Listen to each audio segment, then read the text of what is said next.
continuing with that discussion. Today we are going to do Canto 3, Chapter 25, text 26. Okay, is that clear? How many of you have smartphones? Smart people have smartphones. But those who are really smart, they have Prabhupada books on their smartphone. So how many of you have Prabhupada books in your smartphone? Okay. And the rest of you don't have smartphones? I think you're being too modest. Sometimes people don't want to advertise their smartphones because then you look a rich man. Okay. But these days, nobody refers to the board for slokas. They just pull out their smartphones. Bhaktya Uman Jata Raga Indriya Vishta Shrutam Mad Chanu Chintaya Chitasya Yato Dhane Yoga Yukto Yatishate Rajabhi Yoga Marge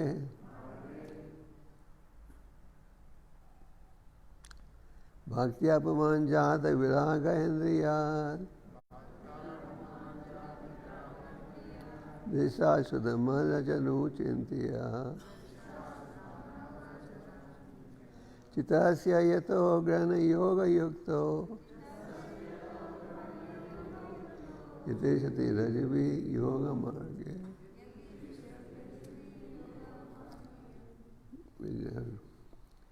Bhaktya Pumanjata Viraga Indriya Disha Sudhamana Janu Chintiya Chitasya Yato Grana Yoga Yukto Yateshati Rajabhi Yoga Marge Bhaktya Pumanjata Viraga Indriya Disha Sudhamana Janu Chintiya Chitasya Yato Grana Yoga Yukto Yateshati Rajabhi Yoga Marge.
If you don't mind, we'll go straight to the word meaning. Word meaning. Bhaktya by devotional service.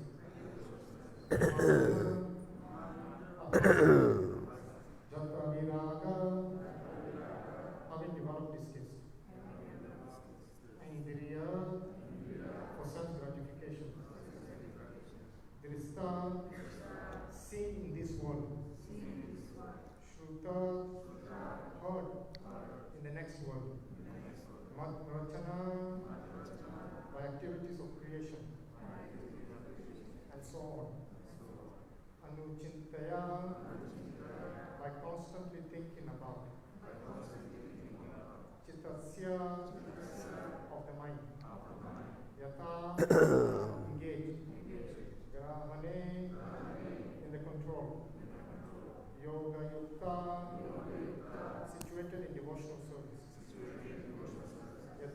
will endeavor to be easy.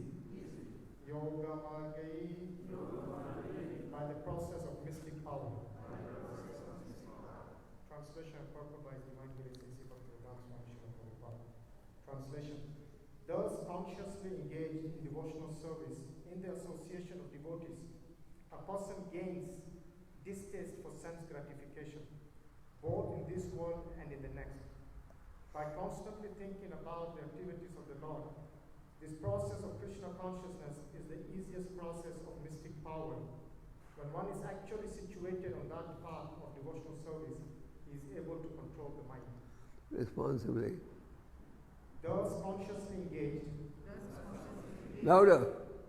Those consciously engaged in devotional service, in the association of devotees, a person gains distaste for sense gratification, both in this world and in the next. By constantly thinking about the activities of the Lord, this process of Krishna consciousness is the easiest process of mystic power. When one is actually situated on that path of devotional service, he is able to control the mind. Purport. In all scriptures, people are encouraged to act in a pious way so that they can enjoy sense gratification not only in this life, but also in the next. For example, one is promised promotion to the heavenly kingdom of higher planets by pious fruitive activities. But a devotee in the association of devotees prefers to contemplate the activities of the Lord, how he has created this universe, how he is maintaining it, how the creation dissolves, and how in the spiritual kingdom the Lord's pastimes are going on. There are full literatures describing these activities of the Lord, especially Bhagavad Gita, Brahma Samhita, and Srimad Bhagavatam. The sincere devotee who associates with devotees gets the opportunity to hear and contemplate this subject of the pastimes of the Lord, and the result is that he feels distaste for so-called happiness in this or that world, in heaven or on other planets. The devotees are simply interested in being transferred to the personal association of the Lord. They have no more attraction for temporary so-called happiness. That is the position of one who is yoga yukta. One who is fixed in mystic power is not disturbed by the allurement of this world and that world. He is interested in the matters of spiritual understanding of the spiritual situation. This sublime situation is very easily attained by the easiest process, bhakti yoga, ruchubi yoga margi. A very suitable word used here is ruchubi or very easy. There are different processes of yoga marga, attaining yoga perfection, but this process, devotional service to the Lord, is the easiest. Not only is it the easiest process, but the result is sublime. Everyone therefore should try to take this process of Krishna consciousness and reach the highest perfection of life. Hare Krishna. Om Gyantimirandasya Gyananjana Shalakya Chakshurmilitanena Tasmai Shri Gurave Namaha Shri Chaitanya Manobestam Sthapitam Yena Bhutale Swayam Rupa Kadamayam Dadati Swaha Padantikam Jai Shri Krishna Chaitanya Prabhu Nityananda Shri Advaita Gadadhar Shivashadi Gaur Bhakta Hare Krishna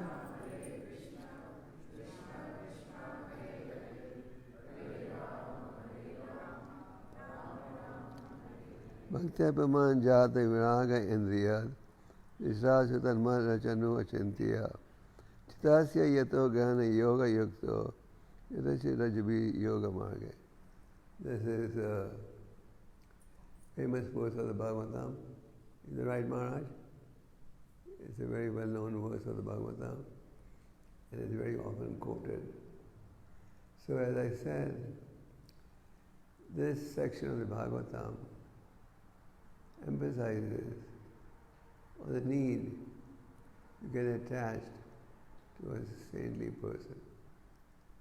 Earlier in this chapter, Devahuti, the mother of the Supreme Lord, Kapila Dev said, "My dear son, you are my transcendental eye." Transcendental eye means through whom I can gather information. Therefore, please guide me. How can I become free from the miseries of birth and death? The son was very pleased by the question. Just like those of you who are Krishna conscious, and somebody meets you, say, "Prabhu, tell me more about Krishna consciousness. I want to go back to Godhead." You feel happy, isn't it? So the Lord was happy at the inquiry. And the Lord said, "My dear mother, get attached to a transcendentalist. You get attached to a transcendentalist or a sadhu, then that can open the doors of liberation. If on the other hand, you get attached to a materialistic person, then that opens the doors to bondage." So the son was saying, get attached to a saintly person. Now, what does it mean getting attached to a saintly person? It doesn't mean you just sentimentally get attached.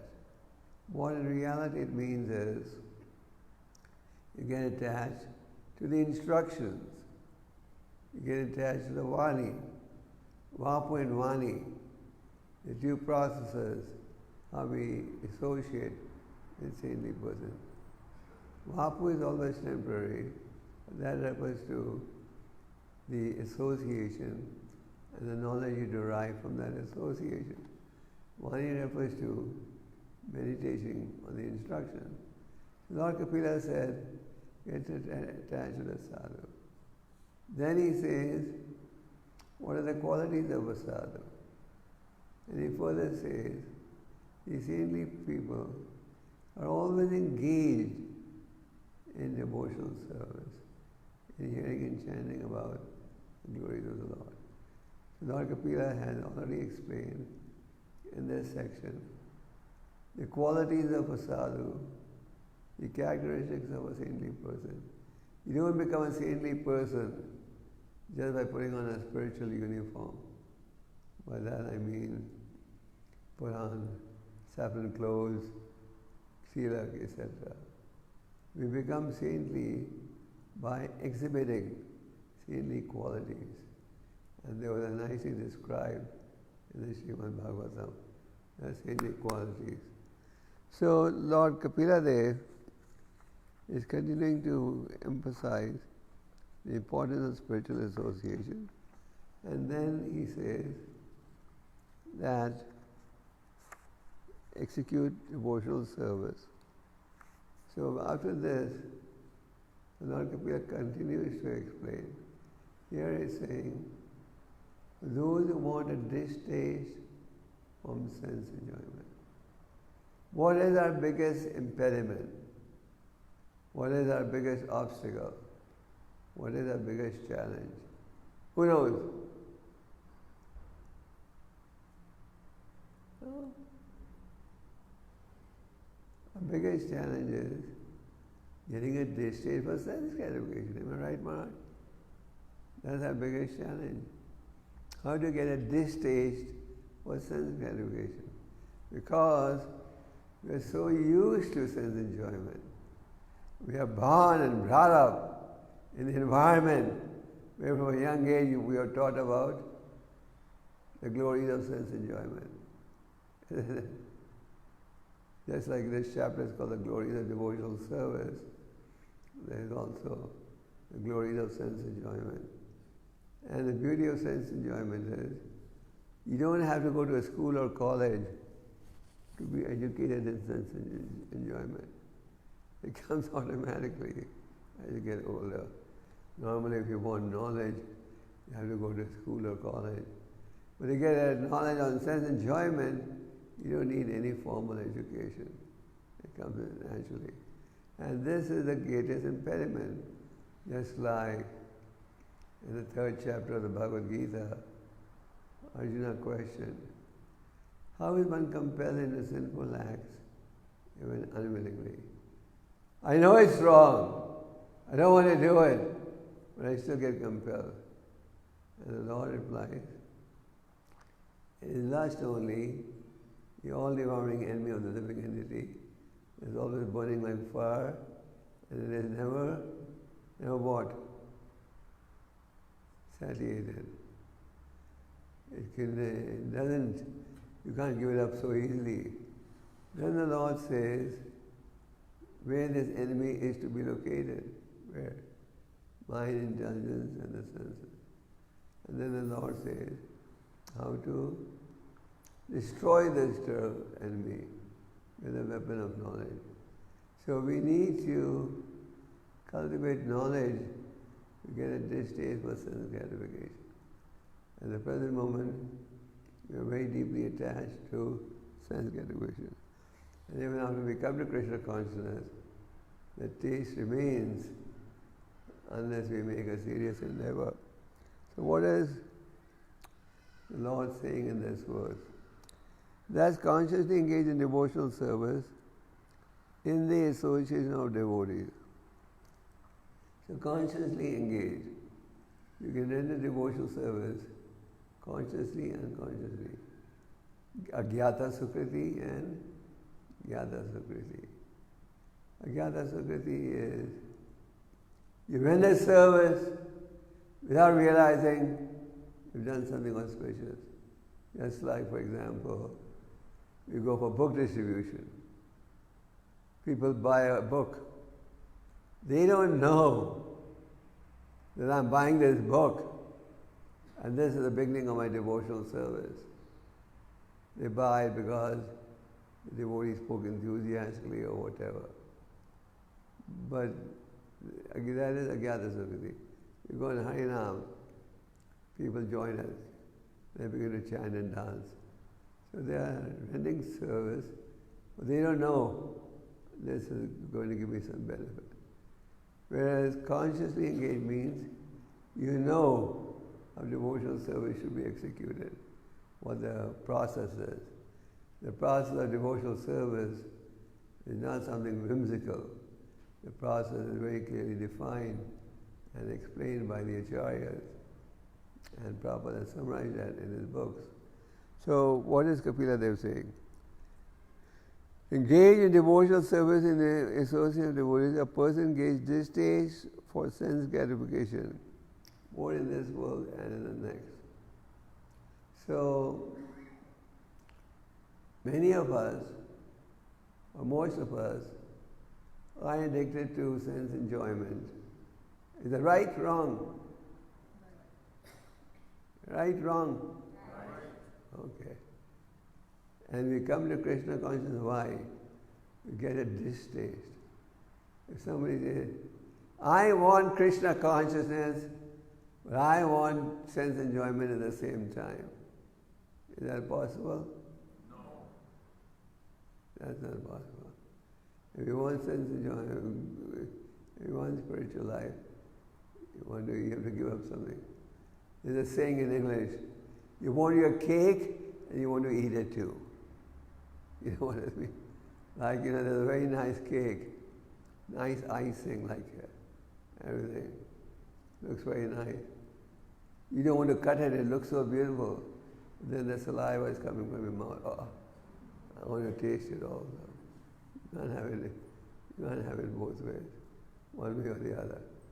So if you want a distaste for sense enjoyment, you have to make an endeavor. And the endeavor is a process of devotional service. The process that has been handed down to us is a process coming down in a disciplic succession. And we have all experienced it, that if you try that process, it works. In most spiritual organizations, you walk in there and you get initiated. But in ISKCON, Prabhupada made so many rules. There's a minimum period of waiting for 2 years, chanting and all that. Why? So that you can experience the process. And only if you're convinced should you deepen your commitment. Otherwise, don't deepen it.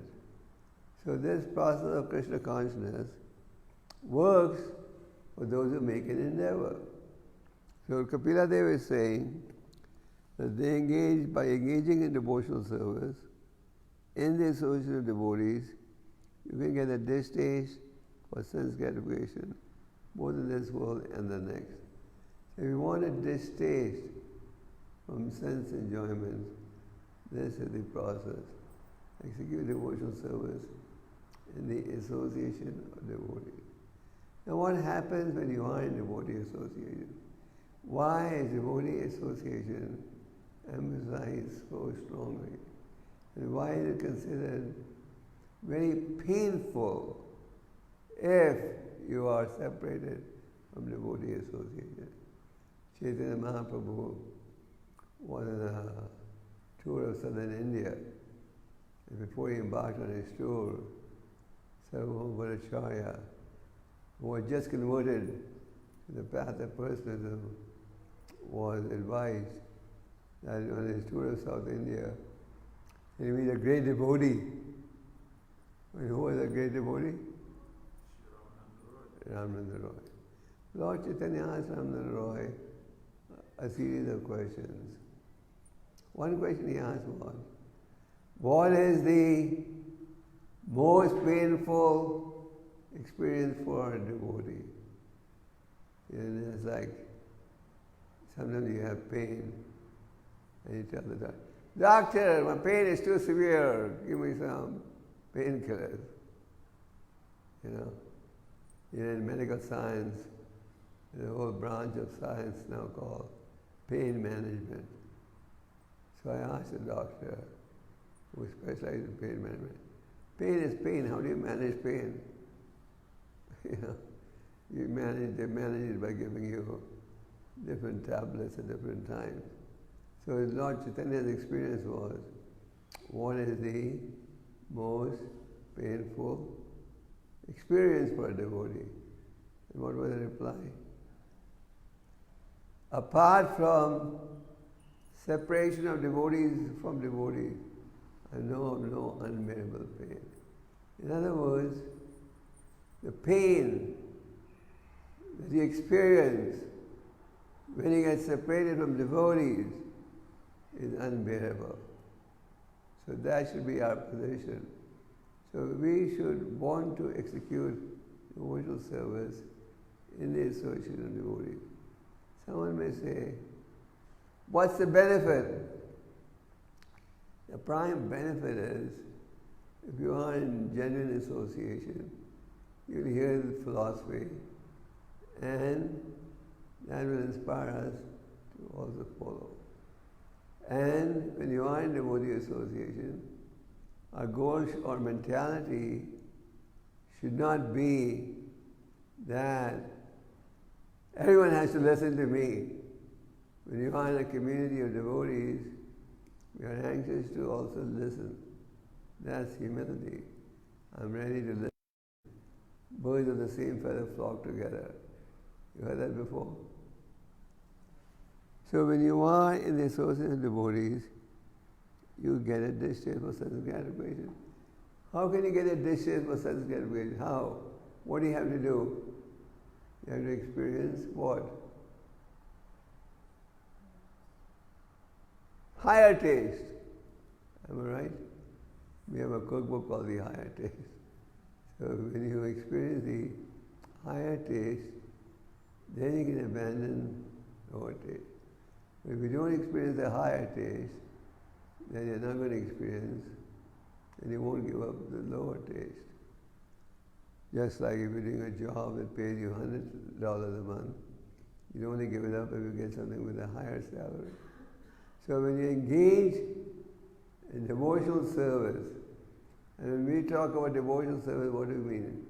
We're chanting together, we are eating prasad together, we are attending the Bhagavatam class together. The Bhagavatam class is a very important ingredient on a spiritual attempt. It is not that we should only come to the Bhagavatam class when there is a sannyasi or a senior devotee. We should make it a point to come to the class on a regular basis. And what does the Bhagavatam say on this point? What's that famous verse? Nasta prayesha badreshu nityam bhagavad seva. Bhagavati uttama shloke. So we should regularly hear and read the Srimad Bhagavatam. And we should come to these classes, even if there's no senior devotee. You know how people go to watch movies, they see who the stars are. If they have a famous star, then they go to see the movie. So sometimes we have the mentality, let's see who the speaker is, then I'll decide whether I'll go or not. We should be attending the classes on a regular basis. Now, in devotee association, it's easier to execute devotional service, isn't it? Sometimes I know the devotees, they get transferred or located in a city where we don't have a temple and we don't have enough devotees. And they always go, Maharaj, there's no association there. So, look, when you are in association, it becomes easier to execute devotional stuff. Is that right? When you come to the temple, you see everyone chanting. Don't you feel like chanting also? When you're attending a Bhagavatam class, there's only one person falling asleep. Do you feel enthusiastic? No. So when you are in devotee association, you're more inspired to execute devotional service. Then another point is, we have to get a distaste for sense gratification, both from this life and the next. In other words, we have to recognize sense gratification is simply an impediment, and also not take interest in karma kanda. Karma kanda means I want sense enjoyment in my next life. Karma kanda is a sort of business engagement with the Lord, where you say, my dear Lord, I'm going to go do this sacrifice for your pleasure, but in exchange, I want these benefits. So karma kanda, does it satisfy the individual? Yes, no. I don't know if people are listening or sleeping. Okay. Does karma kanda, can it satisfy the individual? No. Yes, no. No. What is that famous verse that discusses it? Krishna bhakta niskama atayeva shanta bhukti mukti siddhi kami sakaliya shanta. Those who want to render devotion, selfless devotional service, atayeva shanta, they are always peaceful. One who is on the unalloyed path of devotional service, he is peaceful in all situations, position of comfort or a position of discomfort. It's not that if you become a devotee of the Lord, there will be no discomfort, there will be no challenges, no difficulties. No, there will be. But since we have embarked on the unalloyed devotional path, the devotee is always peaceful. In comparison, mukti siddhi kami sakali ashanta. Those who want karma kanda, liberation, etc., they're always unpeaceful. So karma kanda is not the ultimate.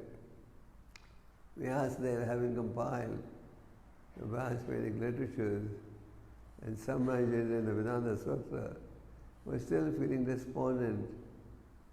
And when he was meditating on the banks of the river Saraswati as to what could be the cause, who appeared? Narada Muni. And he said, the cause of your unhappiness is you haven't exclusively glorified the path of pure devotional service. And then came the Srimad Bhagavatam. So one who has knowledge knows that I don't want material happiness, now or later. Even if you do karma kanda, you can get elevated to a higher planet. But can you stay there for long? You can only stay as long as your karma allows you. Just like a plane can only fly as long as it has enough fuel. Before the exhaustion, it has to descend. You can go to a country, stay there, only as long as the visa allows you. So karma kanda activity gives you a visa to go to the heavenly planets.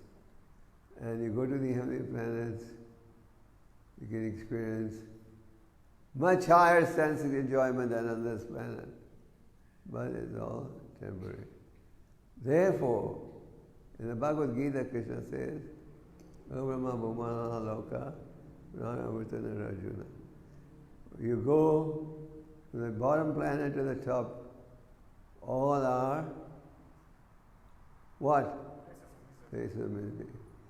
But only one who comes to me can transcend that. So that understanding must be there.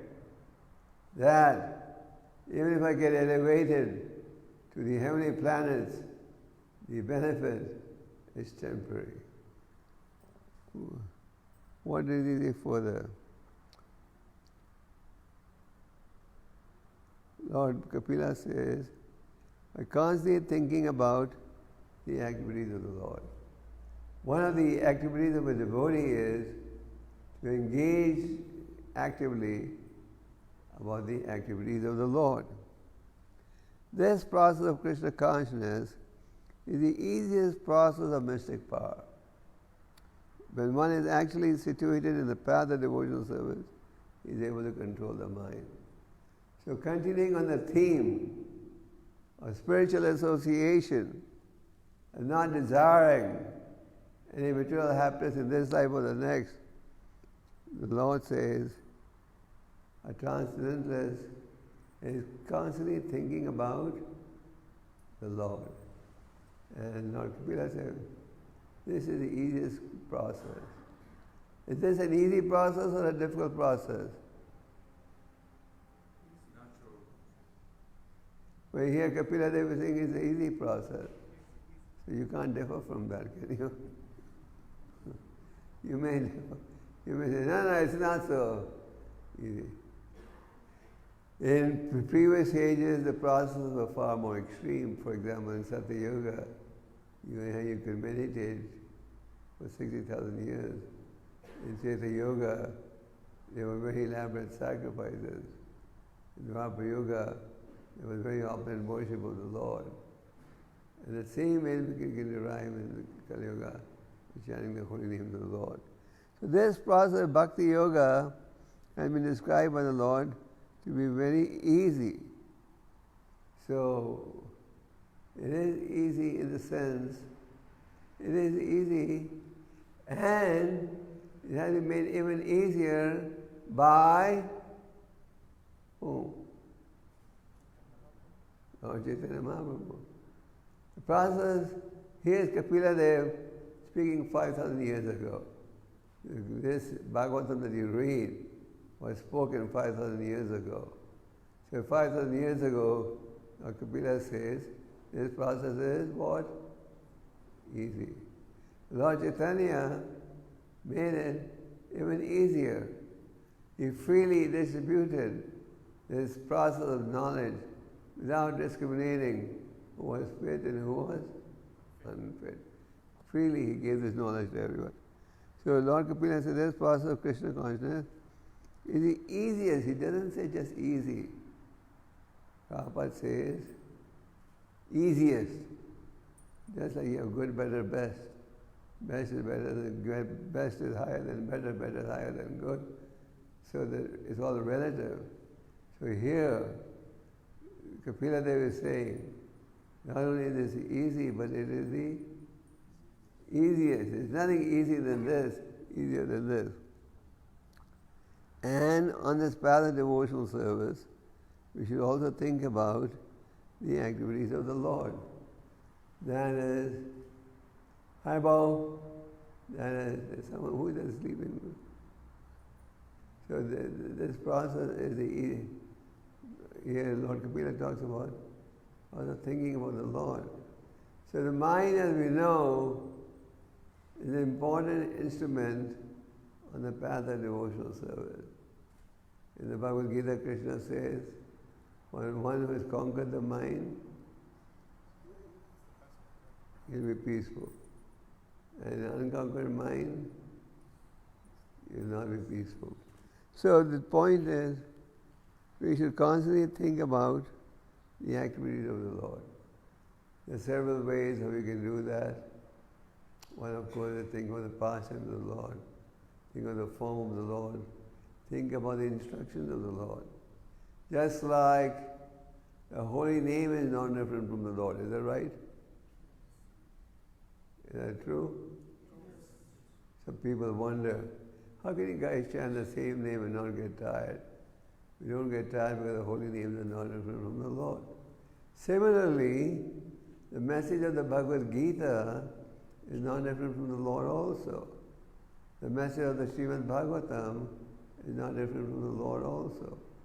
So when you meditate on the slokas of the Bhagavad Gita, when you meditate on the slokas of the Bhagavatam, you're actually associating with the Lord.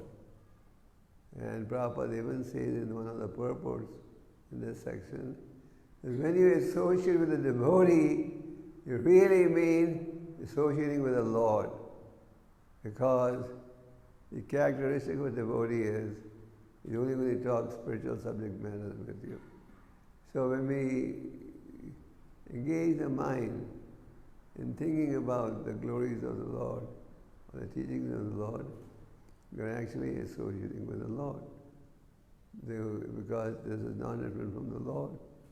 In the Bhagavatam you read that when the Lord departed to his planet, the Lord departed from the material world, his constant companion Arjuna was very sad, heartbroken, lamenting in grief.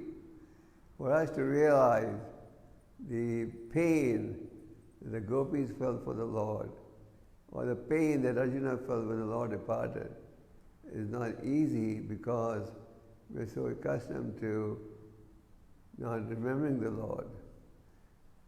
But then Arjuna began to meditate on Krishna's instructions from the Bhagavad Gita. And when he began to meditate on Krishna's instructions from the Gita, what did Arjuna feel? He felt that Krishna was right there next to him. When you read the Bhagavad Gita attentively, you'll feel that Krishna is right there next to you. And then his moroseness disappeared and he became blissful again. So if we engage in thinking about the Lord, then you'll also be able to control the Lord. So basically, a devotee of the Lord wants to engage in pure devotional service, unalloyed service to the Lord. And Lord Kapila is saying that if you execute devotional service in the association of devotees, then you'll be able to get a distaste for sense gratification. Many times when we devotees feel, before we get initiated, we are very keen about associating and so on. Once we get initiated, we think, oh, now I've achieved my goal. It's not necessary to associate. But that's a misleading understanding. Initiation is just the beginning of spiritual life. It's not the end. It all depends how we endeavor. So constant association is paramount if you want to make spiritual advancement. And if you don't want to make spiritual advancement, then you may not associate. So to summarize, Lord Kapila is continuing to describe that by engaging in devotional service, in the association of devotees, you can get a distaste for what? How many of you want a distaste from sense gratification? Everyone, assembly of pure devotees. Hare Krishna. Okay, Hare Krishna. Thank you. Some of you were sleeping, some were partially ill. Some were partially awake and some were fully awake. So any questions? Actually, these verses are very significant. You can discuss for 2 more hours. But, any comments, Maharaj? No questions? Yes. How to describe unalloyed devotional service? How to? Describe unalloyed devotional service. It means you serve Krishna in any circumstances. Lord Chaitanya said, "My dear Lord, even if you trample me to death, you will remain my worshipful Lord." Even if sometimes you get kicked from all sides, you still continue with devotional service. Even when you have challenges to make. How many of you have to rush to work now? Okay. You tell your boss that I got stuck in traffic. In the Western world, if you're late for an appointment, people usually blame the weather, bad weather, or tremendous traffic. Okay. Hare Krishna. Gopal Maharaj ki jai. The people should be ready to ask questions. Prabhupada said asking questions, sign of intelligence. Yes. Quickly.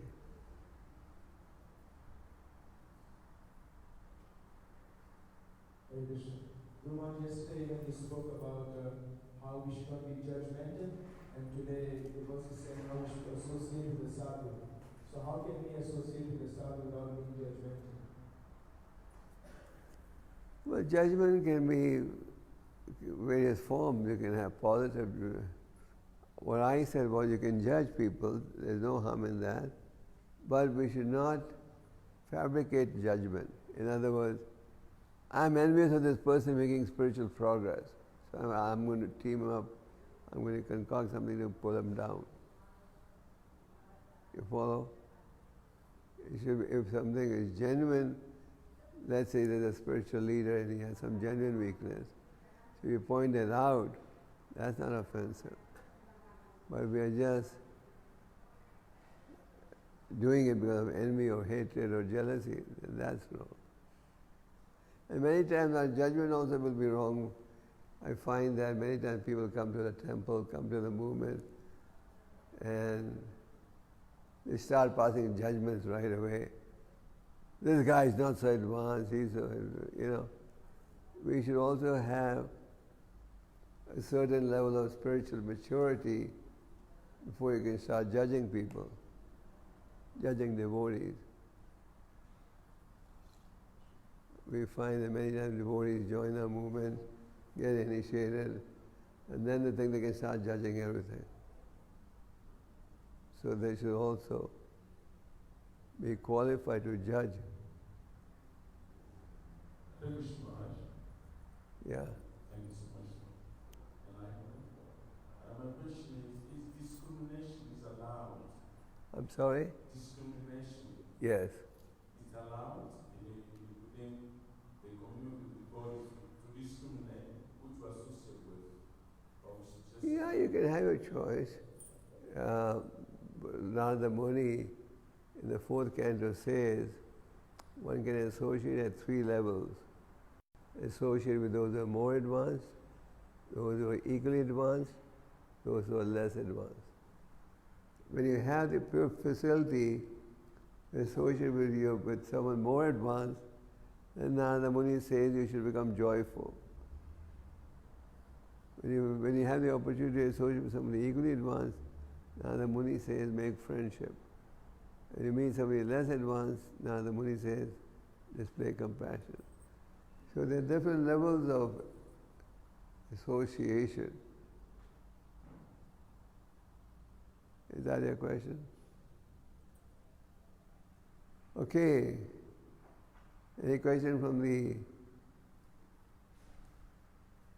Karna Sindhu and his... No question from the African devotees? Okay. Okay. Thank you very much.